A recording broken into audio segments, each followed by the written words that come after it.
Hi friends, welcome back to our new blog. আজকে একটা নতুন ব্লগ নিয়ে এসে গেছি। এটা হচ্ছে আমার বাড়ির কাছে স্টেশন। মা আমাকে ছাড়তে এসেছিলো স্টেশনে, কারণ আমাকে আজকে কলকাতায় চলে যেতে হবে, আমার ডিউটি আছে বাড়ি থেকে আর কি।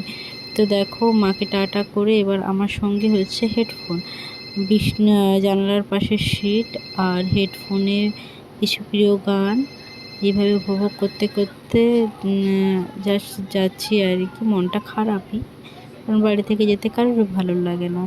এদিকে মাঝে রাস্তায় একটা দেখা হলো একটা পুচকুর সাথে, ওকে তো খুব জ্বালাতন করেছি, ও আমাকে কত গল্প কত কথা বলেছে। এই করতে করতে আমরা কোলাঘাটে চলে এসেছি।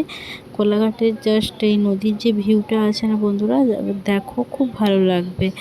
আমার খুব পছন্দের জায়গা, এটা খুব ভালো লাগে আর কি কোলাঘাটটা, এই নদীটার জন্য স্পেশালি।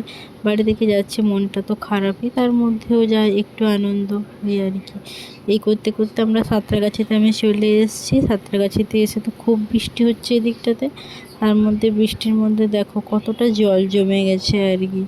তারপর আর বাসে করে আসছিলাম সাঁতরাগাছি থেকে, দিয়ে এসে রুমেই ব্রেকফাস্ট করেছি। ট্রেনে খাওয়া দাওয়া কিছু করি না এখন, বন্ধ করেছি। আগে একটু খেতাম, এখন আর ভালো লাগে না।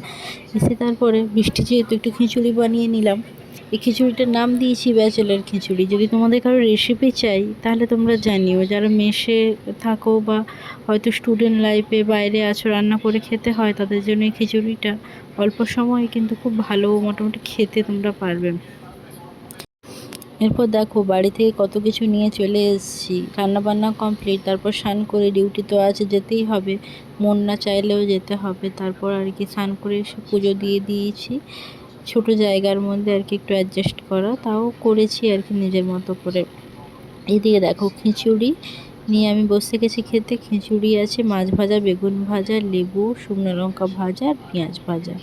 এইভাবে খিচুড়িটাকে কেমন করে খাচ্ছি দেখো, জাস্ট মানে খেতে ভালোই হয়েছিল। তোমাদের যদি কারো রেসিপি লাগে অবশ্যই জানাবে, ঠিক আছে? বর্ষার দিনে কার কার খিচুড়ি খেতে ভালো লাগে অবশ্যই কমেন্ট করে জানাবে। আর দেখো, তারপর আর কি ডিউটি যেতে রেডি। বৃষ্টির দিনে কার আর ভালো লাগে ডিউটি যেতে, কিন্তু অগত্যা যেতেই হবে, ডিউটি তো আর কাউকে ছাড়বে না, যেতেই হবে। কাছেই রুম যেহেতু, তাই বেশি টাইম লাগেনি। টাটা বন্ধুরা।